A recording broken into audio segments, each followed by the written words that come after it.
Assalamu alaikum students. The topic for today's discussion is the triglyceride synthesis. How the triglycerides or triacylglycerols are synthesized. Triglycerides are the esterified fatty acids with the glycerol molecules. The fatty acids, after their formation from the acetyl-CoA, the precursor molecule for the synthesis of the fatty acids, they are stored in the form of triglycerides or triacylglycerols. Triglycerides are synthesized in the liver and also in the adipose tissues. They can also be synthesized in the intestinal epithelium, where the pathway for the synthesis of the triglycerols is different than the other tissues, like in the liver and the adipose tissue. In the intestinal epithelium, triacylglycerol becomes a component of chylomicron, which ultimately the fatty acyl groups are stored in the adipose triacylglycerols. While in the liver and the adipose tissues, where the triglycerides are synthesized, after their formation they come out through VLDL, very low density lipoproteins, to the blood circulation, and from the blood circulation they are taken up by the peripheral tissues, either for energy production or the storage. In the adipose tissues they can also be synthesized. The backbone for the synthesis of the triacylglycerol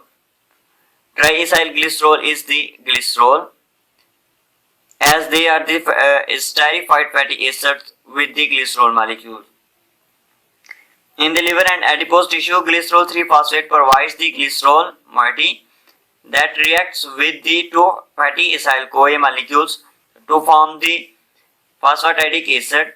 The phosphate group from the phosphatidic acid is cleaved out to form a diacylglycerol, and then another fatty acyl-CoA reacts with it to form the triacylglycerol. In this way, in the liver and adipose tissue, triacylglycerols are synthesized. In the synthesis process in the liver and adipose tissue, the precursor is the glycerol, as it is the backbone. In the liver, there are two mechanisms for the synthesis of the triacylglycerols, as there is the presence of the glycerol kinase. In the liver, triacylglycerides are also synthesized from the glycerol as well as the glucose, while in the adipose tissue they cannot be synthesized from the glycerol, as there is the absence of the glycerol kinase. In the adipose tissue, glycolysis process produces DHAP from the glucose.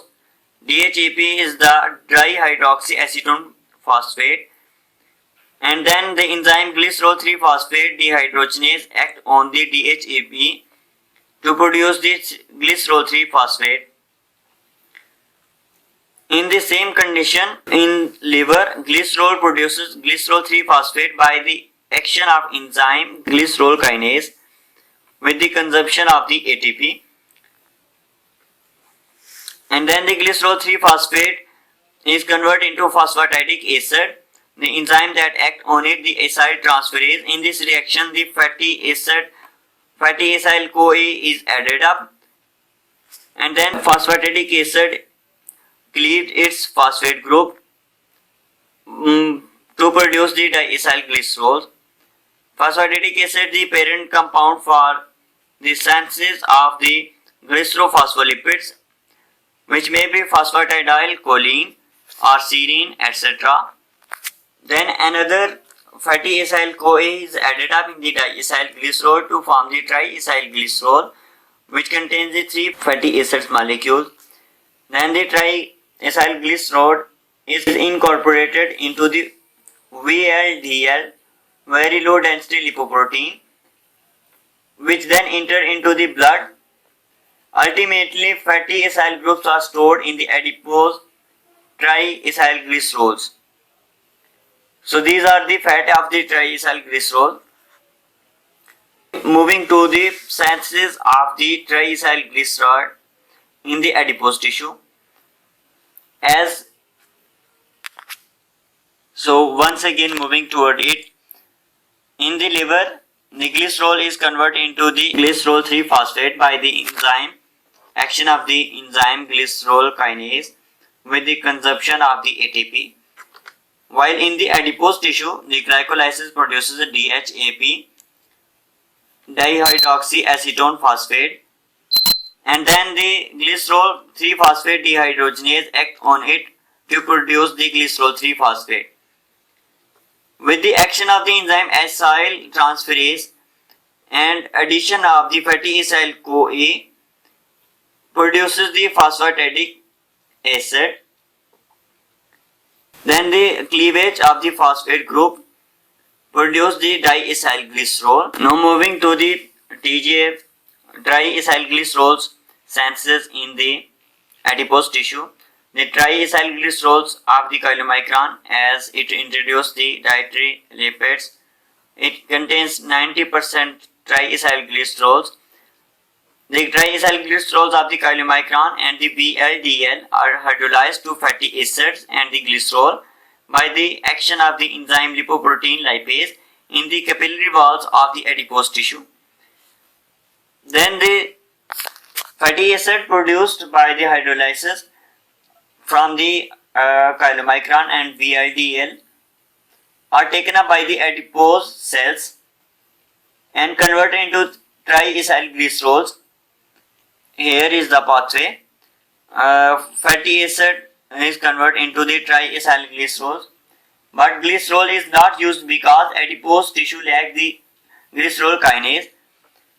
For this, glucose is converted into DHAP by the process of glycolysis, and then the DHAP is converted into glycerol 3-phosphate.